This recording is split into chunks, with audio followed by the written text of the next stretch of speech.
नमस्कार विद्यार्थी मित्रांनो, MPSC करिअर्स या आपल्या यूट्यूब चॅनलवर तुम्हा सर्वांचं स्वागत आहे. एक अत्यंत आनंदाची बातमी आहे आणि खूप महत्त्वाची, खूप महत्त्वाची बातमी. रेल्वेने काल काय ट्विट केले बघा. भारतीय रेल्वेने काय ट्विट केले बघा. सेंट्रल रेल्वे जे तुमच्या आता स्क्रीनवरती दिसतंय. काय म्हणतायत बघा. भारतीय रेल्वेत मी तुम्हाला सांगतो काय लिहिलंय बघा त्यांनी. भारतीय रेल्वेत विविध प्रकारच्या 3 श्रेणीत रिक्त पदांची भरती करण्याकरता अर्ज मागवण्यात आले होते. ठीक आहे. त्या सर्व अर्जांची छाननी करण्यात आलेली आहे आणि लवकरच पात्र उमेदवारांची परीक्षा 15 डिसेंबरपासून घेण्यात येणार आहे. खूप महत्त्वाची बातमी आहे विद्यार्थी मित्रांनो, लक्षात ठेवा. खूप महत्त्वाची बातमी आहे ही. 15 डिसेंबरपासून रेल्वेच्या ज्या काही परीक्षा राहिल्या होत्या त्या सुरू करण्यात येणार आहेत. लक्षात घ्या. म्हणजे कोणकोणत्या परीक्षा? RRB, NTPC. NTPC म्हणजे काय? Non technical popular category. NTPC आणि RRB रेल्वे ग्रुप डी याच्या जागा जर तुम्ही लक्षात घेतल्या तर जवळपास 1 लाखाच्या वरती जागा आहेत. किती? 1 लाखाच्या वर वॅकन्सीज आहेत. आता जर एवढ्या मोठ्या वॅकन्सीज असतील आणि परीक्षा 100% होणार असेल तर कोणतीही कारणं द्यायची नाहीत नंतर. लक्षात घ्या. आता 3-3.5 महिने तुमच्या हातात आहेत. सिलेबस पण मी सांगणार आहे. आत्ता काय काय स्ट्रॅटजी सांगणार आहे. सर्व ज्या काही तुमच्या शंका आहेत त्या मी या व्हिडिओमध्ये सांगणार आहेत. काही राहतील तर तुम्ही कमेंटमध्ये नक्की लिहा. लक्षात घ्या. आता इथून पुढे 3 ते 3.5 महिने तुमच्या हातात आहेत आणि आत्ताच सांगितलं वॅकन्सी किती आहेत तर 100-200 नाही, 1 लाखाच्या वर वॅकन्सी आहेत आणि सेंट्रल गव्हर्नमेंटमधला हा जॉब आहे. लक्षात घ्या. खूप चांगल्या पोस्ट आहेत. चांगली सॅलरी आहे. फक्त आता करायचं काय, पुढचे 3-3.5 महिने स्वतःला झोकून देऊन अभ्यास करायचा आहे. लक्षात घ्या. 1 लाखाच्या वर वॅकन्सी आहेत. अशा परत कधी येतील सांगता येत नाही. आत्ताच चान्स आहे. त्यामुळे हा व्हिडिओ खूप महत्त्वाचा होणार आहे. ही वॅकन्सी खूप महत्त्वाची होणार आहेत. ही एक्झाम खूप महत्त्वाची होणार आहे. हे लक्षात ठेवा. परत एकदा सांगतो, सेंट्रल रेल्वेने काय ट्विट केलं होतं बघा काल. भारतीय रेल्वेत विविध प्रकारच्या 3 श्रेणीत रिक्त पदांची भरती करण्याकरता अर्ज मागवण्यात आले होते. त्या सर्व अर्जांची छाननी करण्यात आलेली आहे. लवकरच पात्र उमेदवारांची परीक्षा 15 डिसेंबरपासून घेतली जाणार आहे. रेल्वेने अधिकृतरित्या घोषणा केलेली आहे. लक्षात घ्या. खूप महत्त्वाची वॅकन्सी ठरणार आहे. खूप महत्त्वाची परीक्षा ठरणार आहे. तुम्ही आता अभ्यास कसा करताल इथून पुढे ते महत्त्वाचं आहे. बरं, याला सिलेबस काय काय आहे, किती वेळाची प्रश्नपत्रिका आहे तुमचे, किती क्वेश्चन्स असणार आहेत, निगेटिव्ह मार्किंग आहे की नाही आहेत, सब्जेक्ट कोणकोणते आहेत, ते सगळं इथंच क्लिअर करणार आहे तुमचं मी. बघूया, लगेच बघूया सिलेबस कोणकोणता असणार आहे. ठीक आहे. बघा, रिक्रुटमेंट प्रोसेस त्यांची. Recruitment process. आता सिलेबस पाहूया. ठीक आहे. सिलेबस पाहूया याचा. बघा, फर्स्ट स्टेज ज्याला CBT म्हटलं जातं, CBT 1 म्हटलं जातं. CBT म्हणजे काय? Computer based test. CBTचा लॉंग फॉर्म काय? Computer based test. म्हणजे कम्प्युटरवर आपल्याला टेस्ट द्यायची ही, म्हणजेच काय तर ऑनलाईन टेस्ट आहे. ठीक आहे. त्याला म्हणलं जातं CBT. तुमच्या मनात कोणताही प्रश्न राहू नये, प्रत्येक त्यासाठी शब्दाचा अर्थ सांगतोय मी. तर CBT म्हणजे कम्प्युटर बेस्ड टेस्ट, म्हणजे जी आपण ऑनलाईन टेस्ट देणार आहे त्याची फर्स्ट स्टेज. म्हणजे आपण MPSCमध्ये जसं प्रिलिम एक्झाम म्हणतो तशी ही फर्स्ट स्टेज आहे. ठीक आहे. बघा, विषय बघा कोणकोणते आहेत. पहिला विषय आहे तुमचा जनरल अवेअरनेस, दुसरा विषय मॅथमॅटिक्स आणि तिसरा विषय जनरल इंटेलिजन्स अँड रिझनिंग. याचा अर्थ काय?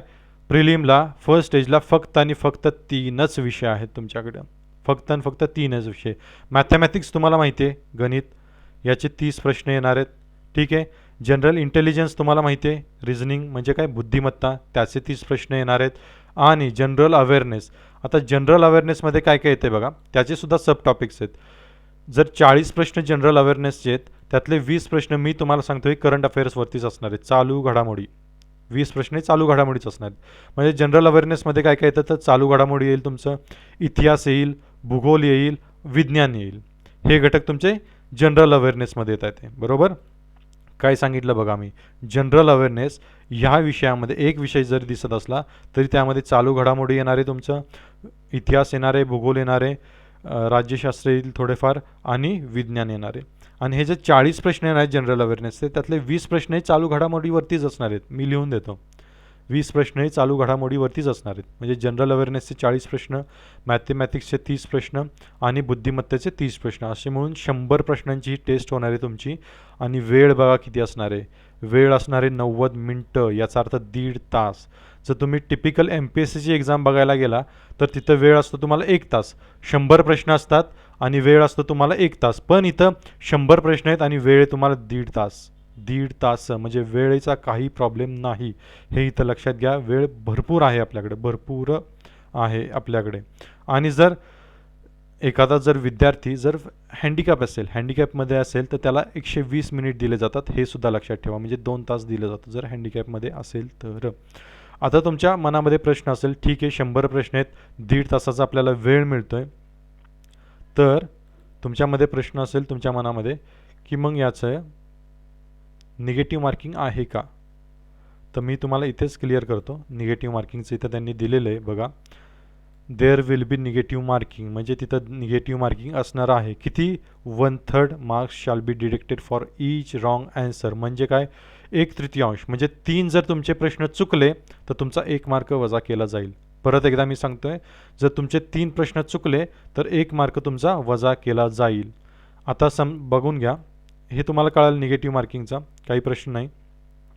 आता तुम्हाला एक गोष्ट कळाली असेल बघा, की जर आपल्याला एवढा वेळ मिळणार आहे, 90 मिनटं मिळणार आहेत, बरोबर, 90 मिनटं मिळणार, जवळपास 1.5 तास मिळणार आहे आणि फक्त 3च विषय करायचे आहेत तुम्हाला, तर हे करण्यात काही अवघड नाही आहे. त्यामुळे पहिल्यांदा तुम्ही सिलेबस समजून घ्या आणि प्रॅक्टिस करा. प्रॅक्टिस खूप महत्त्वाची आहे. मॅथ्सची प्रॅक्टिस करा, रिझनिंगची प्रॅक्टिस करा, चालू घडामोडी, इतिहास, भूगोल, विज्ञान हे आपण डेली लाईफमध्ये करतच असतो, त्याची एकदा प्रॅक्टिस करा. ठीक आहे. आता तुम्हाला इथं एक थोडासा प्रश्न पडला असेल, इथं फर्स्ट स्टेज दिले CBT म्हणजे प्रिलिम एक्झामसारखं. मग तुम्हाला वाटेल की किती स्टेज असतात त्याचे. लक्षात घ्या, वॅकन्सीज खूप आहेत, वेगवेगळ्या पोस्ट आहेत, ह्याला खूप सॅलरी असते यांना, वेगवेगळ्या पोस्ट आहेत.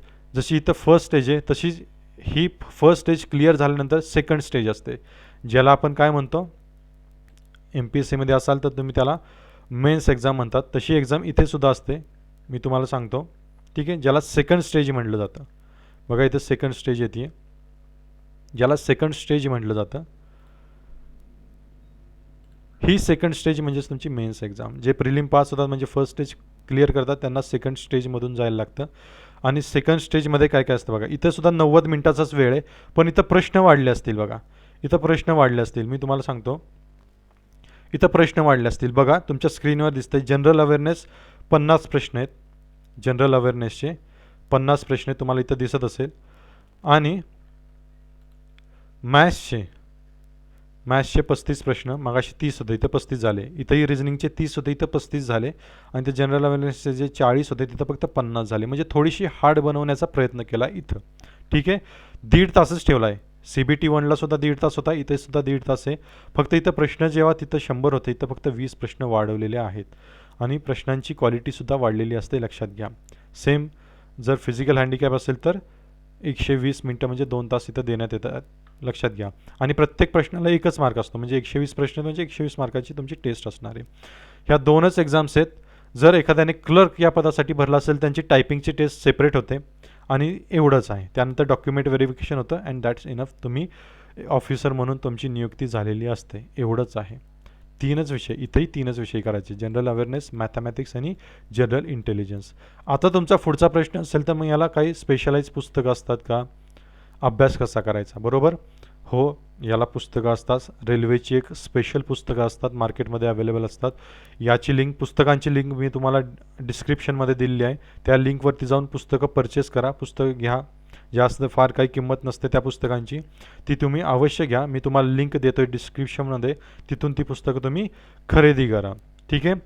आता ह्या गोष्टी तुम्हाला कळायला असतील. CBT 1 आणि CBT 2 एवढ्याच एक्झाम आहेत. नंतर टायपिंग ज्यांचं असेल त्यांची टायपिंगची टेस्ट होते आणि एवढंच आहे. त्यानंतर डॉक्युमेंट व्हेरिफिकेशन, एवढीच प्रोसेस आहे, हे लक्षात घ्या पहिल्यांदा. ठीक आहे. मॅथमॅटिक्समध्ये काय काय येतं आपण बघून घेऊ. ठीक आहे, तुम्हाला कारण प्रश्न पडलाच असेल की डिटेल सिलेबस काय आहे याचा. डिटेल सिलेबस मी तुम्हाला सांगतो. मॅथमॅटिक्समध्ये नंबर सिस्टीम हे आपण शाळेमध्ये पण केलं असतं. डेसिमल्स म्हणजे पॉईंट्स, ठीक आहे. फ्रॅक्शन्स, ठीक आहे, म्हणजे आपण फ्रॅक्शन्समध्ये ज्या संख्या लिहित होते, लसावी मसावी, रेशो आणि प्रपोर्शन्स, ठीक आहे, प्रमाण, भागीदारी वगैरे. पर्सेंटेज तुम्हाला माहिती आहे, मेन्सुरेशन, टाईम अँड वर्क. हे टाईम अँड वर्कवरती खूप प्रश्न येतात आणि प्रत्येक एक्झामला येतात. टाईम अँड डिस्टन्स, ठीक आहे. सिम्पल आणि कंपाऊंड इंटरेस्ट, सरळ व्याज, ठीक आहे, सरळ व्याज आणि कंपाऊंड इंटरेस्ट त्याच्यावरती. प्रॉफिट आणि लॉस याच्यावरती प्रश्न येणार आहे तुम्हाला, अल्जेब्रा असणार आहे, जिओमेट्री असणार आहे भूमितीवरती, ट्रिग्नोमेट्री आणि स्टॅटिस्टिक्स. आता हे जे आहे ना अल्जेब्रा, जिओमेट्री आणि ट्रिग्नोमेट्री वगैरे याच्यावरती 30पैकी 6 ते 7 प्रश्न येतात, जास्त येत नाहीत, पण मेजॉरिटी सेक्शन बाकीच्या याने कव्हर केला जातो. त्यामुळे हा सिलेबस एकदा व्हिडिओ पॉज करून एकदा हे नीट लिहून घ्या वाटलं तर. आणि काय काय येणार आहे याच्या बाहेर काही जात नाही मित्रांनो, लक्षात घ्या, याच्यावरतीच येतात. फक्त तुम्ही किती प्रॅक्टिस करताय कारण किती कमी वेळात सोडवताय ते खूप महत्त्वाचं आहे याच्यामध्ये. जनरल इंटेलिजन्समध्ये बघा काय काय, रिझनिंगमध्ये म्हणजे बुद्धिमत्तेमध्ये काय काय, हा सिलेबस सगळा बघून घ्या. अल्फाबेटिक सिरीज जी आपल्याला MPSCला सुद्धा येते, कोडिंग आणि डिकोडिंग, मॅथमॅटिकल ऑपरेशन्स, ठीक आहे. हे सगळे जे सिलॉजिझम्स हे खूप महत्त्वाचं आहे, हे सगळीकडे येतं सिलॉजिझम्स, जमलिंग येतं, व्हेन डायग्राम्स येतात, ठीक आहे, पझल्स येतात, कोडी ज्याला आपण म्हटलं जातं, ठीक आहे. हे सगळं जे डिसिजन मेकिंग म्हणजे एखादा सिनारिओ दिला जातो त्याच्यावरती तुम्ही किती चांगले डिसिजन देताय, निर्णय क्षमता कशी आहे ते पाहिलं जातं. ग्राफचं इंटरप्रिटेशन, ग्राफ वगैरे दिला जातो, त्यातून तुम्ही कसा डेटा कलेक्ट करताय ते पाहिलं जातं. ह्या सगळ्या गोष्टी आहेत, लक्षात घ्या. याच्यानंतर काय येतं, जनरल अवेअरनेस. जनरल अवेअरनेसमध्ये काय काय असतं बघा.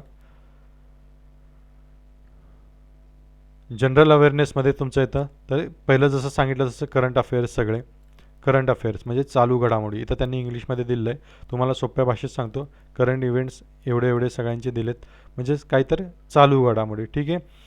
त्यानंतर काय, जनरल सायन्स, हे तुम्हाला माहिती आहे, विज्ञान, history of Indian freedom struggle, जे स्वातंत्र्य लढा ज्यांनी ज्यांनी दिला तो आपल्याला अभ्यासायचा आहे, हिस्ट्री ऑफ इंडिया, ठीक आहे. जिओग्राफी आहे इंडियाची सुद्धा, वर्ल्डची सुद्धा. पॉलिटी आहे, ठीक आहे, हे सायन्स टेक्नॉलॉजीचा पार्ट आहे. न्यूक्लिअर प्रोग्राम ऑफ इंडिया, ठीक आहे, ते आपल्याला बघायचे. जे संस्था आहेत महत्त्वाच्या UN वगैरे त्यांचा अभ्यास तुम्हाला करायचा आहे. आता यांनी डिटेलमध्ये जर दिलं आहे तर अभ्यास करायला काहीच प्रॉब्लेम नाही, हे तुम्हाला इंटरनेटवरती सुद्धा सापडेल. हे आता बघा एक क्ल्यू देतो तुम्हाला की आता UN दिलं इथं, ठीक आहे, UN दिलं आहे. आता UN ही संस्था आहे, युनायटेड नेशन. हे तुम्ही इंटरनेटवर टाकलं, सर्च केलं गुगलवरती, तुम्हाला भरपूर माहिती मिळते. याच्या पलीकडे काही येणार आहे का एक्झामला, तर नाहीच येणार. तर असा अभ्यास करायचा असतो. इथं न्यूक्लिअर प्रोग्राम्स दिलेत ऑफ इंडिया, हे तुम्ही टाकलं न्यूक्लिअर प्रोग्राम ऑफ इंडिया तर तुम्हाला भरपूर माहिती मिळेल याच्यावरती, ठीक आहे. आता तरीसुद्धा पुस्तक काही एक स्टँडर्ड पुस्तकं वाचायची गरज आहे. त्याची तुम्हाला सांगितल्यानुसार डिस्क्रिप्शनमध्ये त्याची लिंक तुम्हाला देणारच आहे. तुम्हाला फक्त करायचं आहे काय तर अभ्यास करायचा आहे. जसं मगाशी तुम्हाला ट्विट दाखवलं सेंट्रल इंडियाचं की 15 डिसेंबरपासून एक्झाम होणार आहे. शिफ्टमध्ये एक्झाम्स होतात कारण ऑनलाईन असतात, त्यामुळे 15 डिसेंबरपासून पुढे एक्झाम्स होणार आहेत. 3-3.5 महिने तुमचं व्यवस्थित प्लॅनिंग बनवा. तुम्हाला काही प्रॉब्लेम असतील तर तुम्ही मेसेज करा, कमेंट बॉक्समध्ये लिहा. काही प्रॉब्लेम्स असतील तरी प्रत्येकाला रिप्लाय देण्याचा प्रयत्न केला जाईल, ठीक आहे. 1 लाखाच्या वरती पद आहेत आणि खूप महत्त्वाची पद आहेत, हे लक्षात घ्या. त्यामुळं अभ्यास चांगला करा. तुमच्या शंका काय असतील तर कमेंट बॉक्समध्ये नक्की लिहा. आपल्या चॅनेलला सबस्क्राईब करा. ज्यांनी सबस्क्राईब केलं नसेल त्यांनी इथून पुढचे व्हिडिओ मिळण्यासाठी, माहिती मिळण्यासाठी नक्की सबस्क्राईब करा आपल्या चॅनेलला आणि तुमच्या सर्व मित्रांनासुद्धा नक्की सांगा, ठीक आहे. व्हिडिओ बघितल्याबद्दल धन्यवाद. Thank you very much. थँक्यू.